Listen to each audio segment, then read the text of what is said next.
YouTube family, welcome back to my channel. तो मैं हूँ आस्था सिंघाड़ा उज्जैन से और आज के मेरे इस व्लॉग में मैं आपको बताऊंगी कि मैं दिन भर में क्या क्या काम करती हूँ। रोज़ इतने काम नहीं होते हैं, कभी कभी होते हैं, तो सोचा कि शूट कर लूँ। तो आज क्या है कि मैं आपको कहीं घुमाने नहीं ले जाऊँगी, पर हाँ, आज के मेरे इस व्लॉग में आपको ये देखने को मिलेगा कि मैं क्या क्या काम करती हूँ। अभी मैं नहा धो के रेडी होती हूँ, फिर आपको बताऊँगी कि मैं क्या क्या काम करती हूँ। तो अभी मैं आपको बता देती हूँ कि अभी मैं जा रही हूँ नहाने के लिए, पर जो मैंने कल कपड़े धोए थे वो दादी घड़ी कर रहे हैं। तो ये जो मैंने कपड़े धोए थे वो दादी घड़ी कर रहे हैं और दादी घड़ी करते हैं जब तक मैं नहा धो के रेडी होती हूँ। हेलो फ्रेंड्स, तो मैं हो चुकी हूँ यहाँ पर नहा धो के रेडी।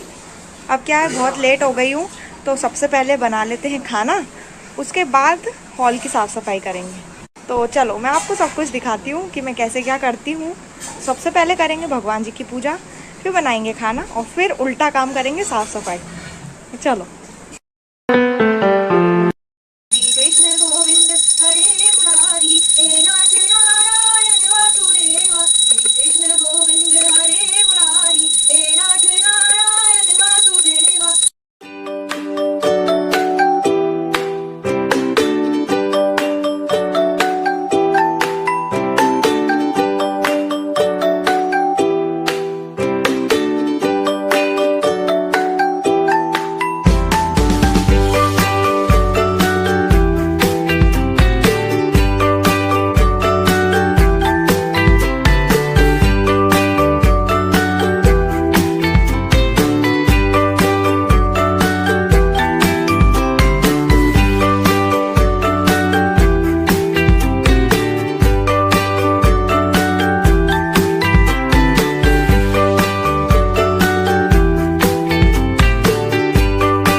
तो जैसा कि आपने देखा कि मैंने सारा काम निपटा लिया है, सब कुछ हो चुका है।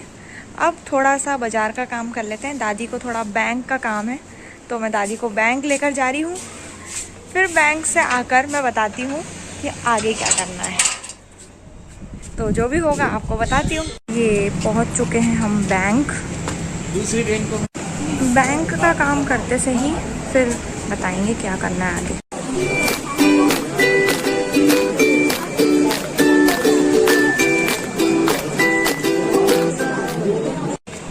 हमारा बैंक का काम हो चुका है।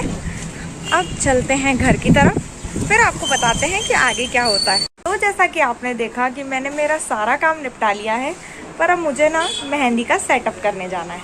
तो मैं वापस से नहा धो के रेडी हो गई हूँ। एक बार तो मैं नहा चुकी थी, दूसरी बार मैं फिर नहा ली हूँ। अब मैं जाऊँगी अपना मेहंदी का सेटअप लगाने। आप एंड तक ऐसे ही बने रहिए, देखते रहिए और कमेंट में ज़रूर बताना कि मेरा ये वाला व्लॉग कैसा लगा, क्योंकि ये व्लॉग था एक तरह से मेरा a hectic day in my life. तो देखते रहो आप मेरा ऐसे ही व्लॉग और एंड में कमेंट ज़रूर करना। और यदि अभी तक आपने मुझे सब्सक्राइब नहीं किया है तो सब्सक्राइब कर दो, बेल आइकन दबा दो ताकि मेरा वीडियो का अपडेट आपको मिलता रहे।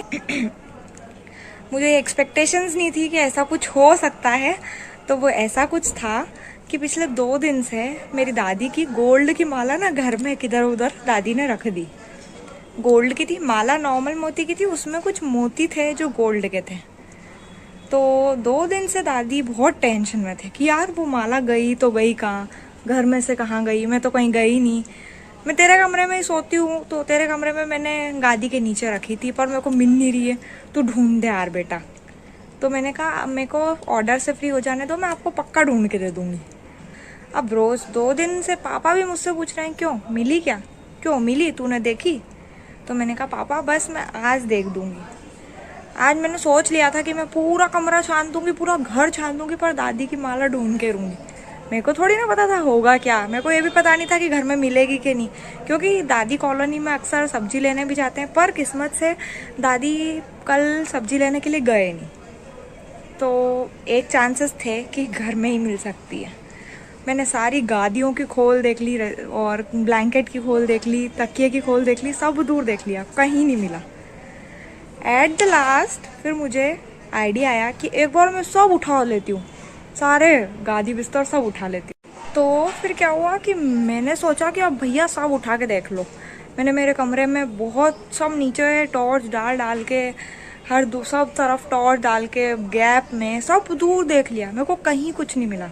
मैंने हॉल में देख लिया, मैंने सोफे के जो कुशन्स के गैप होते हैं उसमें देख लिया, सब दूर देख लिया, कहीं नहीं मिला। दादी की टेंशन बढ़ती जा रही कि यार हो क्या रहा है, मैं घर से गई नहीं, माला गई कहाँ? ऐसा तो नहीं है कि कहीं मैं नहा रही हूँ बह गई हो। तो भैया मेरे को भी टेंशन हो गई कि यार दादी को टेंशन हो रही। पापा खुद टेंशन में आ गए कि देख यार सोने की चीज़ है, दादी को टेंशन हो जाएगी, तू ढूंढ कैसे भी। ठीक है, आखिरकार जब मैंने फाइनल डिसीजन लिया कि भैया आप सब उठा लो, मैंने पूरा बेड उठाया अपना। तो जैसे ही मैंने मेरे बेड को खड़ा किया तो मेरे को तब भी कुछ नहीं दिखा। फिर मैंने क्या करा, मैं अपनी जो गादी है ना उसके नीचे चटाई बिछा के रखती हूँ, फिर चटाई के ऊपर गादी रखती हूँ। तो मैंने वो चटाई उठाई, तो चटाई के नीचे मिली माला, और दादी भयंकर खुश हो। दादी मेरे को क्या बोलते हैं, ले चलते को मैं 500 रुपये दूंगी। तो मैंने तो सोचा नहीं था, और मैं तो ऐसे ही ढूंढ रही थी माला, क्योंकि मैंने थोड़ी ना सोचा था कि दादी ने कुछ ऐसा इनाम विनाम का रखा है।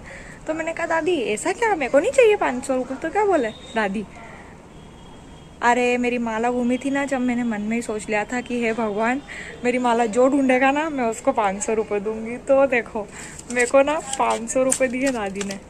तो ये जबरन की कमाई होती है।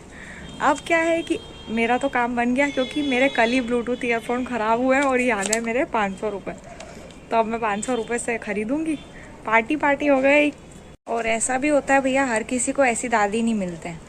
मैं बहुत लकी हूँ कि मेरे को मेरी इतनी अच्छी दादी मिले।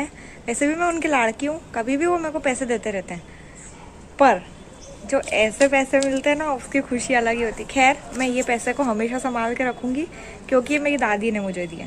ईयरफोन की बात है तो ईयरफोन मैं अपने पैसों से ही लाऊंगी, पर ये वाला जो नोट है ना मैं इसको मार्क कर लूँगी एक पेंसिल से, और मैं इसको हमेशा संभाल कर अपने पास रखूँगी, क्योंकि ये मेरे को दादी की तरफ से इनाम मिला है, तो लाइफ टाइम ये मेरे पास रहेगा।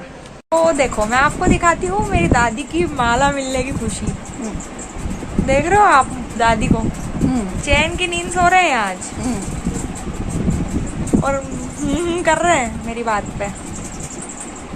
तो ऐसे नेक काम करते रहने चाहिए, जबरन के 500 रुपये मिलते हैं।